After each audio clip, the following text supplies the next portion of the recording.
मैं ये तब तक नहीं समझता था जब तक मैं फादर नहीं बना। मेरी जिंदगी में दो बहुत प्यारे बच्चे हैं, एक बेटा है और एक बिटिया है। बेटा बड़ा है। जब वो हुआ तो मेरे को समझ आया पिता बनना क्या होता है। मुझे लगता है उसके बाद हमारे जीवन का हर निर्णय उसके हिसाब से हुआ।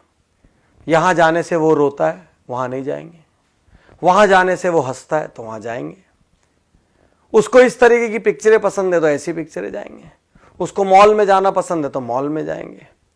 उसके लिए घोड़ा बनेंगे, वो पीठ पे घोड़ा बन के चढ़ेगा, हमारे कपड़ों पे सूसू करेगा। वो बोलेगा मैं ये खाऊंगा तो उसको खिलाएंगे।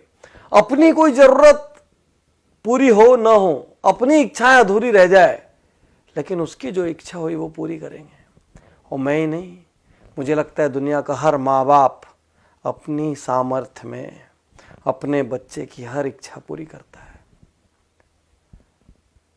फिर बच्चे ऐसा क्यों करते हैं? एक दिन जब वो बड़े हो जाते हैं तो वो अलग घर बसाने की क्यों सोच लेते हैं? चलिए अलग घर बसा भी लिया, वो डिस्कनेक्ट होने की क्यों सोच लेते हैं?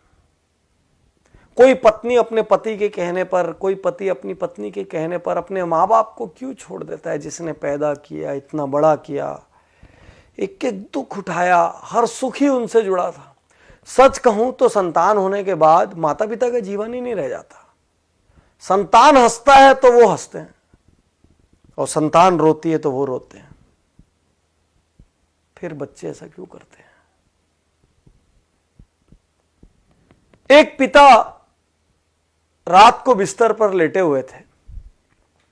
उनका युवा बेटा, जो कि कहीं नई नई जॉब पर लगा था, वो अपनी टेबल पर काम कर रहा था।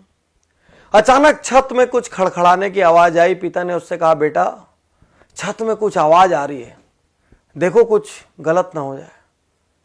बेटे ने कहा, पिताजी कोई बात नहीं, अब बैठिए, ऐसी बिल्ली बिल्ली होगी। थोड़ी देर बाद फिर आवाज बढ़ी। पिता ने कहा, बेटा आवाज देखो बढ़ गई है, बेटा बहुत चोरियां हो रही है आसपास, थोड़ा सा देख लो। बेटा ने कहा, पिताजी कोई बिल्ली होगी, कोई चूहा हो गया, हवा से कुछ सामान लुढ़क गया होगा, आप सो जाइए। 5 मिनट बाद फिर जोर की आवाज हुई। पिता उठ गए। पिता ने कहा, बेटा देख लेता तो अच्छा होता, कुछ हो ना जाए। और बच्चा जोर से भड़क के कहता है, आपको तो नींद आती नहीं है, आपको क्या है, दिन भर आप सोते रहते हो, आपको कोई काम है नहीं, मुझे तो काम करने दो, अरे जो होगा मैं देख लूंगा, आप चुपचाप सोने क्यों नहीं जाते, इतना परेशान क्यों कर रहे हो? पिता की आंखें गीली हो गई, नम हो गई आंखें। पिता चुप रहे। और कुछ मिनट बाद वो कहते हैं बच्चे से, बेटा तूने बचपन में मुझसे 1000 प्रश्न किए, लाख प्रश्न किए। आसमान नीला क्यों होता है, बारिश कैसे होती है, सूरज कैसे उगता है, चंदा मामा में कौन रहता है, गाड़ी कैसे चलती है, पतंग कैसे उड़ती है। बेटा मैं तेरे हर प्रश्न का जवाब देता रहा। कभी नहीं जानता था तो झूठ मूठ का देता रहा, कभी कहीं से पूछ के देता रहा, कहीं से पता करके देता रहा। बेटा मैं तेरे पर कभी गुस्सा नहीं हुआ कि आसमान नीला क्यों होता है तो तेरे को क्या करना है उससे। बेटा मैंने कभी नहीं कहा, और आज तो मेरी छोटी सी बात से बुरा मान गया। यही तो सच्चाई है दुनिया की। एक संतान के लिए माता पिता अपना हर सुख दांव पे लगा देते हैं। वही संतान बाद में जेनरेशन गैप का नाम दे देती है। वही संतान बाद में कहती है हमारे विचार मेल नहीं खाते। विश्वासघात है ये, गलत है ये। जितना आपकी सामर्थ्य हो उतना आपको करना चाहिए।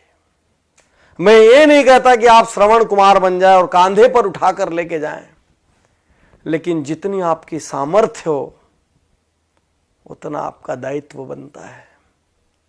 और आपके माता पिता मॉडर्न नहीं है तो संकोच मत करिए। वो मॉडर्न इसलिए नहीं है क्योंकि वो उतने समृद्ध नहीं थे, उनके पास वो लग्जरीज नहीं थी, उनको इंग्लिश बोलना नहीं आता तो शर्म मत करिए, क्योंकि उस समय इंग्लिश मीडियम स्कूल नहीं थे, और थे भी तो उनकी क्षमता नहीं थी। क्षमता होती तो क्यों भला वो हल्के रहते। लेकिन आप ये तो सोचो कि उन्होंने आपके लिए क्या किया। उन्होंने ये तो किया कि आपको इतना सामर्थ्यवान बना दिया। अब आपका क्या दायित्व छोड़ के चले जाएं? अब आपका क्या दायित्व है बुढ़ापे में, जब उनको किसी के साथ की सबसे ज़्यादा ज़रूरत है? अरे किसी जॉब की वजह से, असाइनमेंट्स की वजह से पास ना रह पाए तो हर दिन एक फ़ोन तो कर सकते हैं, हर कुछ महीने में मिलने तो आ सकते हैं, सारी व्यवस्थाएं तो जुटा के दे सकते हैं कि किसी किस्म की कोई तकलीफ ना हो जाए। बागबान पिक्चर आपने देखी होगी, मुझे उसमें आज भी अमिताभ बच्चन का एक सीन याद आता है, जब चश्मा बनाने के लिए उनका बेटा कहता है अभी पैसे नहीं है, काम चला लो, और छोटा सा बच्चा पैसे ला के देता है कि पापा पहले, दादाजी पहले चश्मे बनवा लो। आपके पास अपनी लग्जरी के लिए पैसा है, अपनी गाड़ी बदलने के लिए पैसा है, अपना बंगला बदलने के लिए पैसा है, नए इंटीरियर कराने के लिए पैसा है, मॉल जाने के लिए पैसा है, लेकिन माँ बाप की सेवा करने के लिए ना तो आपके पास पैसा है, ना तो आपके पास वक्त है। सिर्फ एक प्रश्न है, यदि आपकी संतान ने ऐसा किया तो आप क्या करेंगे? यदि आपकी संतान ने ऐसा किया तो आप क्या करेंगे? आप बोलेंगे नहीं, मेरी संतान तो कर ही नहीं सकती।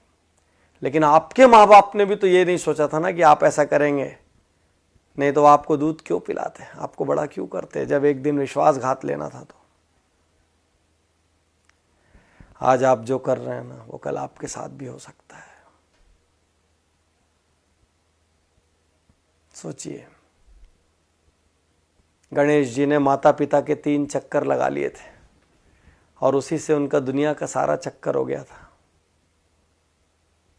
माता पिता हैं, ये भी भाग्य की बात है। मैं ज़्यादा जानता हूँ, मेरे पिता का निधन जब मैं बहुत छोटा था तब हो गया था, और जब मैं सामर्थ्यवान हुआ तो मेरी माता का निधन हो गया। मैं सहानुभूति के लिए नहीं कह रहा हूँ, मैं दुर्भाग्यशाली मानता हूँ कि आज मैं जहाँ भी हूँ, जिस मुकाम पर भी हूँ, जितना सक्षम भी हूँ, मेरे घर में कोई बड़ा नहीं है वो बांटने के लिए, और वो कमी खलती है हर पल। आज आपके पास है तो ग्रांटेड मत लीजिए।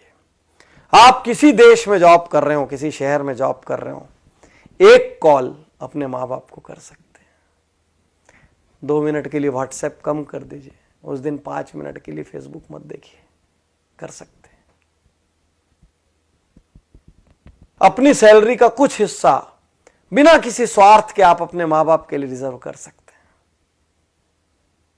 बिल्कुल कर सकते हैं, हक है उनका,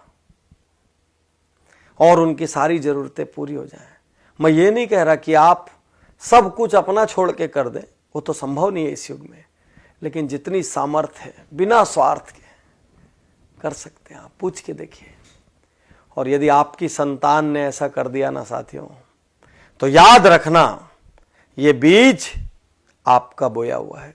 याद रखना आप, ये बीज किसी और ने नहीं बोया है।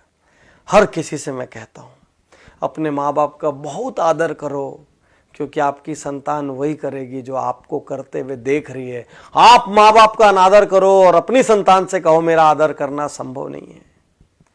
आप माँ बाप के लिए कमजोर खाना खिलाओ, माँ बाप के लिए कमजोर बर्तन रखो, माँ बाप के लिए अलग व्यवस्था रखो, अपने लिए सुपर डुपर व्यवस्था रखो, वो भी संतान देख रही है। याद रखना, याद रखना। तो बहुत आदर करिए, रोज सुबह पैर छूइए। यदि आप साथ में रहते तो पैर छू के अपने काम पर निकलिए। हफ्ते में 1 दिन 2 दिन, घंटा 2 घंटा वक्त दीजिए, बिना बात बैठिए। हफ्ते में 1 आध दिन अपनी मम्मी की गोद में सिर रख के बैठ जाइए, बोलिए मेरा सिर पे आज मालिश कर दो, गप मार लीजिए जैसा मारते थे, वैसे ही खेल लीजिए जैसे बचपन में खेलते थे। हफ्ते में 1 दिन 2 घंटे तो बनता है यार, उतना बनता है, उन्होंने किया है उतना। कर सकते हैं, उनकी सुख सुविधा की व्यवस्था कर सकते हैं। साल में 4 ट्रिप अपनी घूमने जाइए, 1 ट्रिप उनको भी तो लेके जा सकते हैं। वो धर्म करना चाहे तो धार्मिक जगह पे ले जा सकते हैं, कहीं और ले जा सकते हैं, लेकिन ले जा सकते हैं ना। कुछ ऐसा कीजिए ना कि आपके माँ बाप अपनी प्रार्थना में कहें कि हे भगवान, हर जन्म में मुझे ऐसी संतान देना। और आपकी संतान आपको देखकर कहे कि मेरे पापा मेरी मम्मी मेरे पापा अपने माता पिता का, मेरी मम्मी अपने सास ससुर का जिस तरीके से आदर सम्मान करती है, मैं भी वही करूं। यही तो संस्कार है। और क्या है संस्कार? जिसने आपको पैदा किया, जिसने अपनी पूरी जिंदगी होम कर दी आपके लिए, आप उसके नहीं हुए तो फिर आप किसके हो गए? तो साथियों, अब तक जो हुआ सो हुआ। कहीं कमी छूटी, गोली मारो, भूल जाओ। आज से शुरू कर सकते हैं। यदि अपना जीवन बनाना है तो अपने माता पिता से प्रेम करिए। यदि खुद आदर पाना है तो माता पिता का आदर करिए। मुझे विश्वास है आज इस वीडियो को देखकर लाखों करोड़ों लोग एक बार फिर अपने माता पिता के लिए वक्त निकालेंगे। और इससे बड़ा उपहार मेरे लिए कुछ नहीं होगा। ये वीडियो मेरी जिंदगी की सबसे कीमती वीडियोस में से एक है।